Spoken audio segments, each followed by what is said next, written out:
Good morning everyone. আজ যাচ্ছি আমি আমার মামার বাড়ি।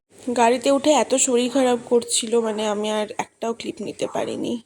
তারপর আমরা পৌঁছে গেছিলাম এবং আমাদের খাওয়া হয়ে গেছে, যার ক্লিপ নিতে পারিনি। তারপর মারা খেতে বসেছে, আর এখানে আমাকে প্রচণ্ড বিধ্বস্ত টাইপের লাগছে। গিয়ে আমি আগে স্নান করে ফ্রেশ হবো, তারপর এরপর এখানে স্নান করতে যাব বলে বেরোলাম। দেখছি এটা বিরিয়ানির প্রিপারেশন করছে, তো বেশ ভালোই লাগছিলো। সব দাঁড়িয়ে গল্প করছিলাম, ঠাট্টা করছিলাম। এরা সব আমার মাসি, মামি, মা, নানি, এরাই।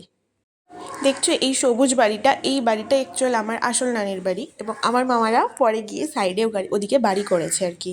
হ্যাঁ, তো আজকে খাওয়া দাওয়াটা আমাদের ওই বাড়িতেই ছিল। আর এই বাড়িতে আমি জাস্ট এসেছিলাম স্নান করতে। এই বাড়ির সবারও ওই বাড়িতে নেমন্তন্ন ছিল। তো অ্যাকচুয়াল কিন্তু আমার দুটো নানির বাড়ি হয়ে যাচ্ছে। বেশ মজা হয়, আমরা যখনই আসি এ বাড়ি ও বাড়ি করে থাকি, ভালোই লাগে। তারপরে এই তো বাড়ির মধ্যে ঢুকে দেখছি এদিকে আগে কত গাছ ছিল, সব কেটে দিয়েছে। পুরো ফাঁকা ফাঁকা লাগছে জায়গাটা, এই উঠোনটা। এখানে হচ্ছে উনুন থাকতো, এখনও আছে, এখন রান্না হয় না, বাট আগে রান্না হতো। এই যে গোয়াল, ধান রাখার ঘর, আর একটা নিউ অ্যাডিশন হয়েছে ছাগল। তারপর দোতলায় গিয়ে ফ্রেশ হলাম, স্নান করলাম, তারপর ছাদে দাঁড়ালাম একটু চুলটা শুকানোর জন্য। আর এত সুন্দর সুন্দর ফুলের গাছ দেখে বেশ ভালো লাগছিল। আসলে এরা প্রচুর ফুলের টুলের গাছ লাগিয়েছে। আর এদিকটা হচ্ছে পুরো বাঁশঝাড়। এই বাঁশঝাড়ে আগে কত ভূতের কিছু শুনেছিলাম, কত ভয় লাগতো আগে ছোটোবেলায়। তারপর দেখি এই সাইডেও প্রচুর ফুলের গাছ লাগিয়েছে এরা, বেশ ভালো লাগছিল দেখতে। তাই আমি যদি এসিতে ঢুকবো, তাই চুলটা একটু তাড়াতাড়ি করে ঠিক করে নিচ্ছি, মানে একটু শুকিয়ে নিচ্ছি হালকা করে, নাহলে প্রচণ্ড মাথা যন্ত্রণা করবে। ওই জন্যই ঘুরে ঘুরে দেখছি। আর এই যে আমি আবার সেই ঢোলা ঢোলা জামা পরেছি, যেখানে আমি আবার নিজেই একটা ঢুকে যাব।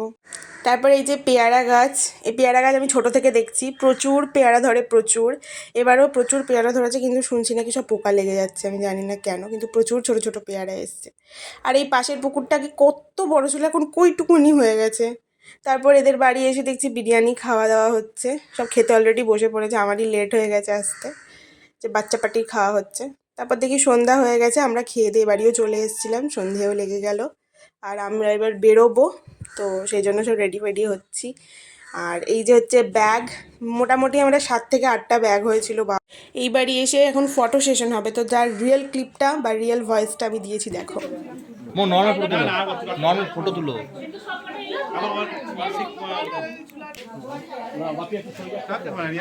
খাওয়ার লোকটা যদি খাবে না,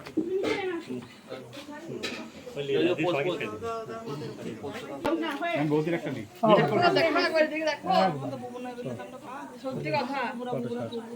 এই তো সবগুলো একসাথে ঢুকলে, মানে একসাথে জমাট হলে তো এই হয়। তো এরপরে আমরা বাড়ি যাবো, তো আমার দাদিকে সব ঠিকঠাক করা হচ্ছে। এই আমি গাড়ি পর্যন্ত চলেও এসেছি, সবাই সি অফ করতে এসছে। এই জায়গাটা খুব মন খারাপের, কারণ এরা সবাই থাকছে আর আমাকে চলে যেতে হচ্ছে, মন খারাপ লাগছে, যা হয় আর কি। তারপরে আমাদের গাড়ি ছেড়ে দিল এবং আমরা অনেকটাই চলে এলাম আস্তে আস্তে, দেখতে দেখতে। রাস্তাতে আসার সময় আমরা প্রচুর গল্প করছিলাম ওই বাড়ি নিয়ে। তারপর এরকম একটা হন্টেড রাস্তা পেরোতে পেরোতে আমরা চলে এলাম বাড়ি পৌঁছাতে, প্রায় 10:30 বেজেছিলো। বাড়ি এসে আর কোনো ভিডিও করতে পারিনি। So that's it. ভিডিওটা ভালো লাগলে লাইক করে দিও, আর এরকমই ভিডিওর জন্য আমাকে সাবস্ক্রাইব করো।